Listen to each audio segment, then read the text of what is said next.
The Red Sox traded Babe Ruth for $100,000 to fund a Broadway musical. The White Sox traded Fernando Tatis Jr. for James Shields. Some trades are so bad they haunt franchises for decades. Baseball trades are supposed to help teams get better. General managers study statistics, scout players, and make calculated decisions designed to improve their roster. But sometimes, those decisions go spectacularly wrong. Sometimes, teams trade away future Hall of Famers for players who barely make an impact. Sometimes, they give up superstars for cash to fund theatrical productions. Today, we're counting down the worst trades in baseball history, deals so lopsided, so short-sighted, and so catastrophically bad that they changed the entire trajectory of franchises. These aren't just bad trades. These are franchise-altering disasters that fans are still talking about decades later. From the deal that created the Yankees dynasty to modern-day blunders that cost teams championships, these are the trades that prove sometimes the best move is no move at all. Let's start with number 15. The Mariners trade Randy Johnson to the Astros in 1998. As the 1998 trading deadline approached, the Seattle Mariners were out of contention and decided to trade their ace, Randy Johnson. The big unit was one of the most dominant pitchers in baseball, but he was also in the final year of his contract and likely to leave in free agency. The Mariners sent Johnson to the Houston Astros for 3 prospects, pitchers Freddie Garcia and John Halama, and shortstop Carlos Guillen. At the time, it seemed like a reasonable return for a rental player. But Johnson immediately transformed the Astros into World Series contenders. He went 10-1 with a microscopic 1.90 ERA and 116 strikeouts in just 84 innings. The Astros won the NL Central and made the playoffs for the first time since 1986. Meanwhile, the prospects the Mariners received actually turned out pretty well. Garcia became an 18-game winner and helped Seattle win 116 games in 2001. But here's the kicker. Johnson wasn't done being great. After leaving Houston, he signed with Arizona and won 4 straight Cy Young Awards, including co-MVP honors in the 2001 World Series. The Mariners got good players back, but they traded away a pitcher who was about to enter the greatest stretch of his career. Johnson's dominance with Arizona showed what Seattle could have had if they'd been willing to pay him. Number 14 brings us to the Cubs trading Lou Brock to the Cardinals in 1964. The Chicago Cubs had a young outfielder named Lou Brock who showed incredible speed but was hitting just .251 through his first 2.5 seasons. The Cubs decided they needed veteran help for a playoff push and traded Brock to their division rivals, the St. Louis Cardinals, for pitcher Ernie Broglio. This was all part of a 6-player deal. Brock, Jack Spring, and Paul Toth were traded from the Chicago Cubs to the St. Louis Cardinals in exchange for Broglio, Bobby Shantz, and Doug Clemens. Broglio had won 21 games in 1960 and was coming off an 18-8 season, so the Cubs thought they were getting a proven winner. Instead, they got a pitcher who would win just 7 more games in his career. Brock, meanwhile, caught fire immediately with the Cardinals. He hit .348 for the rest of the 1964 season and helped St. Louis win the World Series. Over his career, Brock would steal 938 bases, collect over 3,000 hits, and earn a spot in the Hall of Fame. The Cubs didn't just trade away a future Hall of Famer. They traded him to a division rival who used him to win championships. It's one thing to make a bad trade. It's another to make a bad trade that directly helps your competition. The phrase Brock for Broglio is sometimes used in baseball to signify a trade that, in hindsight, turns out to be an extremely lopsided transaction. At number 13, we have the Giants trading Luis Castillo to the Marlins in 2014. The San Francisco Giants needed a third baseman to replace Pablo Sandoval, who had left for Boston in free agency. They traded prospect Luis Castillo and another minor leaguer to the Miami Marlins for Casey McGehee. McGehee had hit .287 with 23 home runs for the Marlins in 2014, so the Giants thought they were getting a proven major league hitter. Instead, McGehee hit .213 with a .575 OPS and was designated for assignment after just 2 months. Castillo, meanwhile, developed into one of the best pitchers in baseball. After being traded to Cincinnati, he became a 2-time All-Star and finished second in Cy Young voting in 2019. His 4-seam fastball regularly hits 100 miles per hour, and his changeup is one of the best in the game. The Giants gave up a future ace for 2 months of terrible production from a player who was out of baseball within a year. It's a perfect example of how teams can overvalue major league experience and undervalue prospect potential. Number 12 on our list is the Tigers traded John Smoltz to the Braves in 1987. The Detroit Tigers had a young pitching prospect named John Smoltz who was struggling in the minor leagues. His ERA was over 5.00 in Double-A, and he was walking more batters than he struck out. The Tigers needed veteran help for a playoff push and traded Smoltz to the Atlanta Braves for Doyle Alexander. Alexander was 36 years old but had been effective for the Braves. He went 9-0 with a 1.53 ERA for Detroit and helped them win the AL East. The trade looked brilliant in the short term, but Smoltz developed into one of the greatest pitchers in baseball history. He won 213 games, struck out over 3,000 batters, and became the first player ever to record both 200 wins and 150 saves. He won the 1996 Cy Young Award and was the MVP of the 1995 World Series. The Tigers got 4 months of good pitching from a 36-year-old. The Braves got 20 years of Hall of Fame production from a future legend.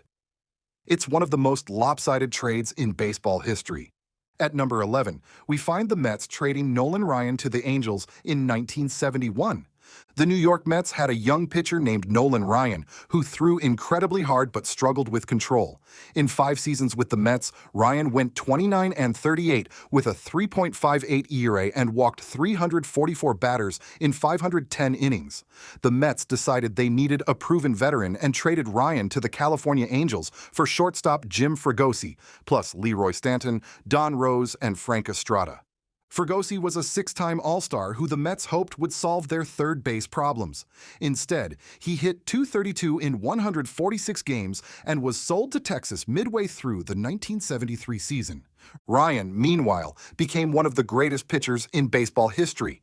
He threw 7 no-hitters, struck out 5,714 batters, and won 324 games over his 27-year career. His fastball was legendary, regularly hitting 100 miles per hour well into his 40s. The Mets traded away a future Hall of Famer for a player who gave them one mediocre season. It's considered one of the worst trades in franchise history and a perfect example of giving up on a young player too early. Number 10 brings us to the White Sox trading Fernando Tatis Jr. to the Padres in 2016. The Chicago White Sox had signed 17-year-old Fernando Tatis Jr. as an international free agent in 2015. Less than a year later, they traded him and pitcher Eric Johnson to the San Diego Padres for pitcher James Shields. Shields was 34 years old and coming off a terrible season with the Padres, where he went 2-7 with a 6.77 ERA. But the White Sox thought his veteran presence would help their young team. Instead, Shields went 16-35 with a 5.31 ERA over 3 seasons in Chicago. Tatis Jr., meanwhile, rocketed through the Padres system and became one of the best players in baseball. He hit 42 home runs and stole 25 bases in 2021, becoming just the 5th player in history to join the 40-40 club. His combination of power, speed, and defensive ability makes him one of the most exciting players in the game. The White Sox traded away a future superstar for a washed-up pitcher who gave them 3 years of mediocrity. It's one of the worst trades of the modern era. At number 9, we have the A's trading Mark McGwire to the Cardinals in 1997. The Oakland Athletics had one of the greatest power hitters in baseball in Mark McGwire, but he was in the final year of his contract and likely to leave in free agency. The A's decided to trade him at the deadline and sent him to the St. Louis Cardinals for 3 pitching prospects: T.J. Matthews, Eric Ludwig, and Blake Stein. The prospects never amounted to much in Oakland. Matthews had a 4.78 ERA in 5 seasons, while Ludwig and Stein combined to win just 6 games for the A's. McGwire, meanwhile, became a global superstar with the Cardinals. In 1998, he broke Roger Maris's single-season home run record by hitting 70 home runs. His chase of the record, along with Sammy Sosa's pursuit, captivated the entire country and helped restore baseball's popularity after the 1994 strike. The A's got nothing of value for one of the most famous players in baseball history. McGwire's home run chase made him a legend and helped the Cardinals become one of baseball's most popular teams. Number 8 on our list is the Dodgers trading Yordan Alvarez to the Astros in 2016. The Los Angeles Dodgers had a 19-year-old prospect named Yordan Alvarez, who had yet to play in a major league game.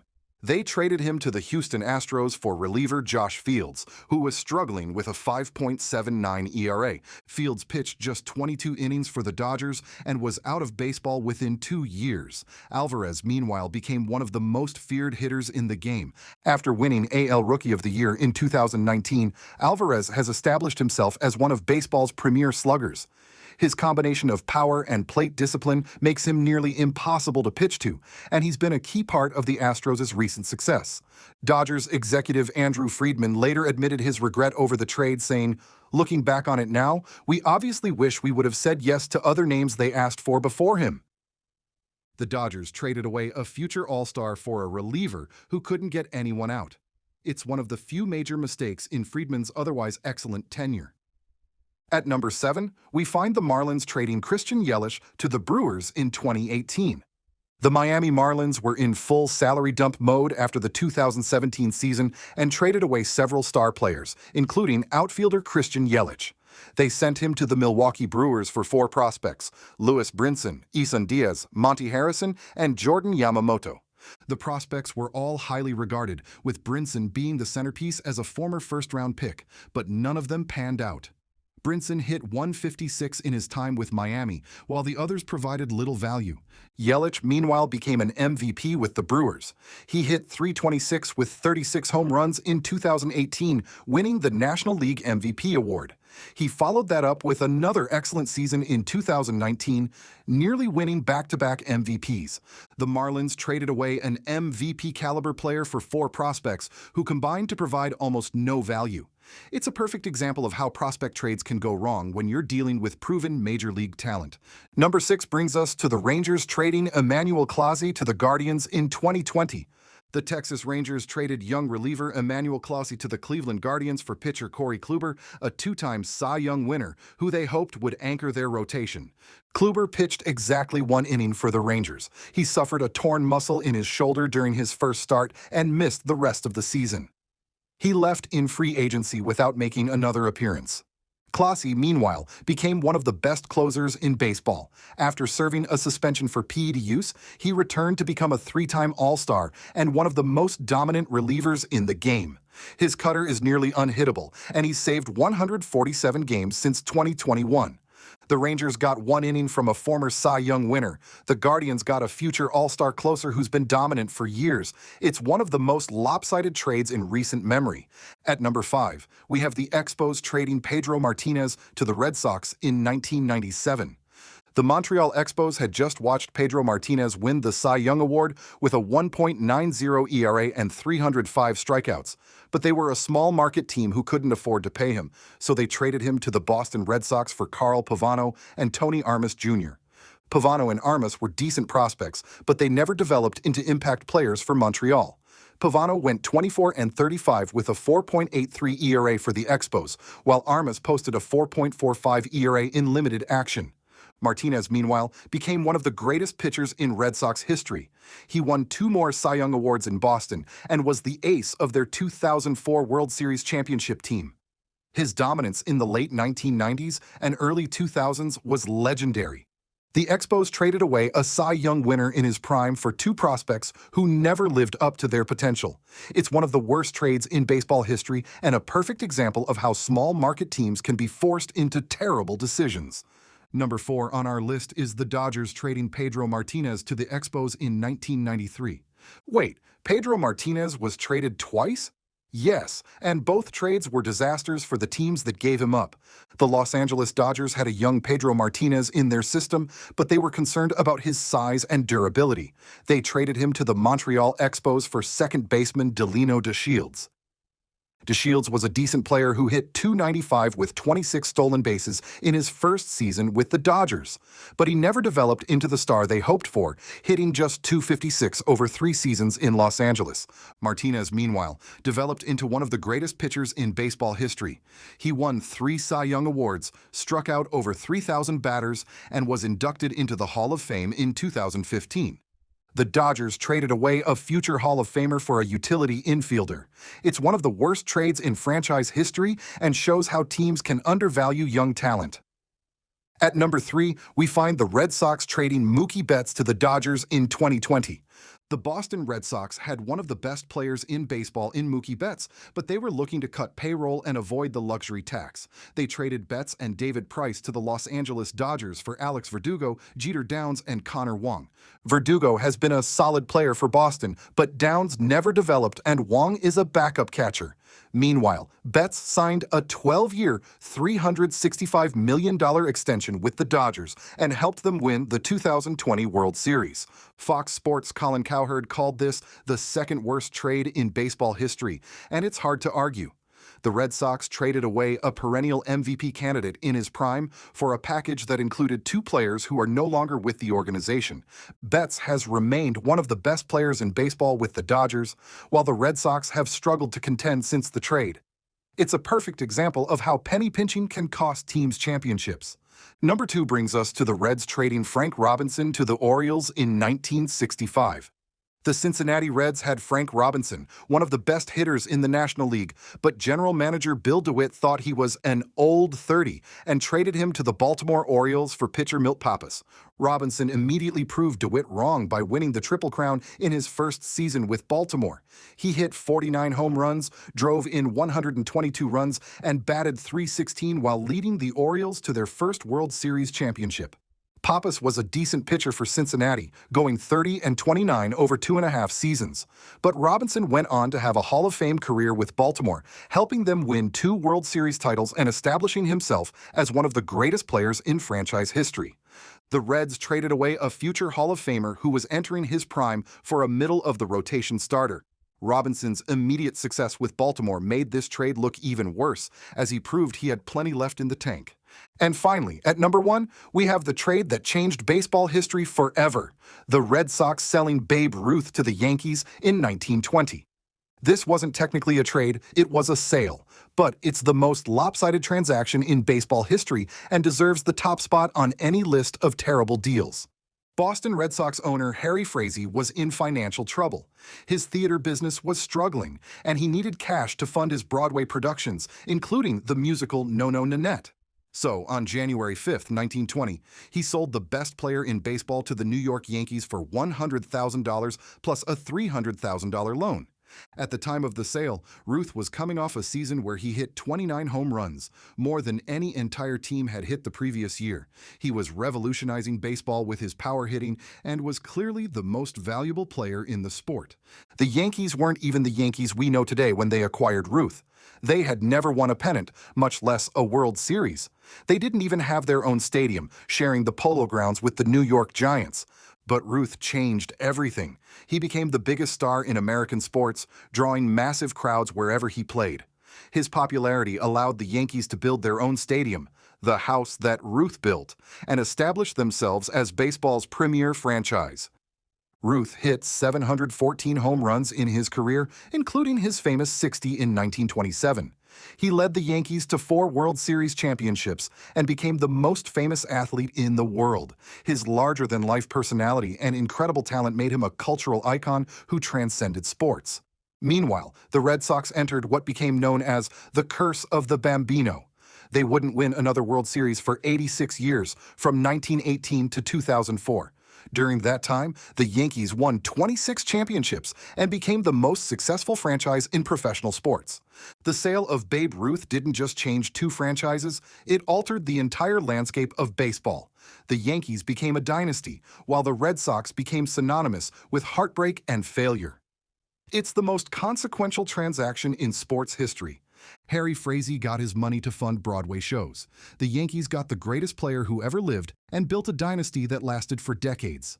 The Red Sox got 86 years of misery and the most famous curse in sports. Looking at these 15 trades, several patterns emerge that explain how teams make such catastrophic mistakes. First, there's the tendency to overvalue immediate help while undervaluing long-term potential. Teams facing pressure to win now often trade away young talent for veterans who provide short-term solutions but limited long-term value. Second, financial considerations often drive terrible decisions. The Ruth sale, the Betts trade, and the Expos dealing Martinez all happened because teams prioritized saving money over keeping great players. Third, teams consistently underestimate how good young players can become. Tatis Jr., Alvarez, and Smoltz were all traded as prospects before they reached their potential, showing how difficult it is to project future success. Fourth, there's a bias toward proven major league players over prospects, even when the prospects have higher ceilings.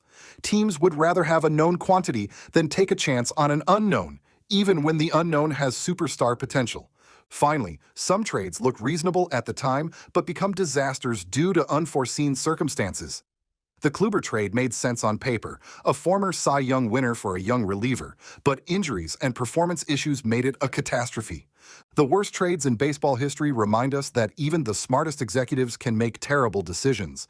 They show how a single transaction can alter the trajectory of entire franchises and create legacies that last for generations. The next time your favorite team makes a trade that seems questionable, remember these 15 disasters. Because while most trades work out fine, the ones that don't can haunt a franchise forever. And in baseball, forever is a very long time indeed.